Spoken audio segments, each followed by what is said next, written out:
میں اللہ کی قسم اٹھا کے کہتا ہوں کہ رسول اللہ صلی اللہ علیہ وسلم کے دور کے اندر بھی زانی اگر شادی شدہ ہوتا تھا اس کو سنسار کیا جاتا تھا، ابو بکر کے دور میں بھی کیا جاتا تھا، میں عمر کے دور میں بھی کیا جائے گا، اور یہ اللہ کی حدیں قیامت کے دن تک قائم رہیں گی۔ لیکن ایک فتنہ اٹھے گا، ایک شقی القلب پیدا ہوگا جو تخت کے اوپر بیٹھ کے کہے گا میں صرف قرآن مانتا ہوں، میں صرف قرآن مانتا ہوں، میرے سامنے حدیث کی بات نہ کرو۔ پہلے سے پتہ، اور یہ نبی کریم صلی اللہ علیہ وسلم کی بھی ایک حدیث ہے جس کے اندر منکرین حدیث کے فتنے کو آشکار کیا گیا۔ آج جس کا دل کرتا ہے حدیث کا انکار، جس کا دل کیا، کوئی جس کے عقل میں کوئی بات نہیں نہ آتی، میری عقل میں یہ بات نہیں آتی ہے حدیث صحیح نہیں۔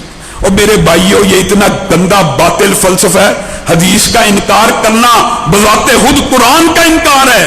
قرآن میرے اور آپ کے اوپر نازل نہیں ہوا، قرآن محمد الرسول اللہ صلی اللہ علیہ وسلم کے اوپر نازل ہوا ہے۔ انہوں نے کہا یہ قرآن ہے، انہوں نے کہنا ہے تو قرآن ہم نے ماننا ہے۔ انہوں نے کہا اقرا قرآن کی آیت ہے، قرآن کی آیت سے پہلے کیا کہا؟ نبی کریم نے کہا۔ بات سمجھ آ رہی ہے؟ نبی کریم کہیں گے تو ہی ہمیں پتا چلے گا یہ قرآن ہے۔ اگر نبی کریم صلی اللہ علیہ وسلم کہیں ہی نہ، حدیث کے بغیر قرآن کو بتائیے کیسے مانا جائے گا؟ اگر حدیث کو مشکوک کر دیا جائے تو پھر بتائیے جو قرآن پاک کے اندر 700 مقامات کے اندر اللہ رب العزت نے نبی کریم کی پیروی کا حکم دیا، نبی کریم کی زندگی کو نمونہ کہا، نبی کریم صلی اللہ علیہ وسلم جو دیں اس کو لے لو، جس سے روکے رک جائے، ان کی زندگی نمونہ ہے، ان کی زندگی ہی مشعل راہ ہے، ان کی صبح و شام کی پیروی کرنی ہے۔ آپ مجھے بتلائیں اگر نبی کریم صلی اللہ علیہ وسلم کی زندگی محفوظ ہی نہیں، اگر جو نمونہ ہے وہ سیمپل ہی محفوظ نہیں، یعنی حدیثیں ہی صحیح نہیں ہے، اگر نبی کریم کی پوری سیرت ہی پاک محفوظ نہیں ہے، تو بتائیے میں اور آپ کس کی پیروی کریں گے؟ پھر تو اللہ میں کہہ ہی نہیں سکتا۔ سیمپل دیے بغیر اللہ رب العزت ہم سے یہ کیسے مطالبہ کر سکتا ہے؟ انشاءاللہ اس حوالے سے ہم اپنی چند گزارشات کو کل بھی آپ کے سامنے رکھیں گے، لیکن آج جو بات کہنا مطلوب و مقصود ہے وہ یہ ہے کہ اللہ رب العزت ہمیں ہماری خلوتوں کو بھی پاک کرے، ہمیں تنہائی کے اندر بھی فتنوں سے محفوظ رکھے۔ اور میرے بھائی بیٹے بیٹیاں جنہوں نے کل کے درس کے بعد بہت سے سوالات کیے ہیں، ان میں سے ایک سوال کا جواب میں دینا چاہتا ہوں۔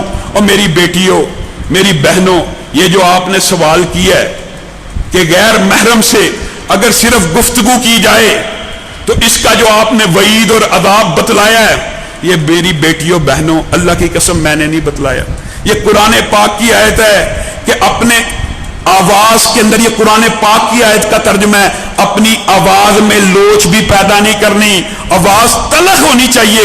جب غیر محرم سے بات ہو رہی ہو، سیڈکٹیونس، اس کا سین کیا، اس کا ایس کیا، اس کی ذرہ برابر بھی شائبہ نہیں ہونا چاہیے۔ جو بات آپ نے کی کہ مسئلہ مسائل کسی عالم سے پوچھ سکتے ہیں، لیکن مسئلہ مسائل پوچھنے کی بھی ایک لمٹ اور حد ہوتی ہے۔ شریعت میں شرم نہیں ہے، شریعت میں مسئلہ مسائل پوچھا جا سکتا ہے، لیکن مسئلے مسائل کی آڑ میں لمبی لمبی گفتگو ہو رہی ہو، لمبی لمبی باتیں ہو رہی ہوں غیر محرم کے ساتھ، نبی کریم صلی اللہ علیہ وسلم نے فرمایا دو غیر محرم جس جگہ اکٹھے ہوں، تیسرا کون ہوتا ہے؟ شیطان ہوتا ہے۔ جتنا مرضی بڑا حاجی نمازی عالم دین ہو، اگر کسی غیر محرم کے ساتھ تنہا بیٹھا ہوا ہے تو مسئلہ بیان کرنے کی بھی اجازت نہیں ہے، سب سے پہلے اس کے اندر کوئی تیسرا بندہ موجود ہونا چاہیے، پھر مسئلہ بتانا ہے۔ اگر ایک عورت ایک مرد اکیلے بیٹھے ہوئے ہیں اور سمجھ رہے ہم دین پڑھ رہے ہیں، یہ فتنہ ہے، یہ دین نہیں ہے۔ ہاں عورت کی 2 سہیلیاں 3 سہیلیاں موجود ہیں، فتنے کا اندیشہ نہیں ہے، پھر سوال ہو سکتا ہے۔ اگر مجلس موجود ہے، زیادہ لوگ موجود ہیں، پھر سوال ہو سکتا ہے۔ اکیلی عورت، اکیلا مرد کمرے کے اندر بیٹھا ہو اور اسی کے اوپر قیاس کرتے ہوئے، اکیلی عورت گھر میں موبائل پہ بیٹھی ہوئی ہے، اکیلا مرد چاہے عالم دین ہو گھر میں بیٹھا ہوا ہے، آپس میں مسائل کے دینیہ کے علاوہ گفتگو ہو رہی ہے، تو یہ تخزانہ بالقول نہیں ہے، یہ لہجے کی لوچ نہیں ہے، اس کی کسی بھی صورت کسی بھی حالت میں اجازت نہیں ہے۔ سبحان ربک رب العزت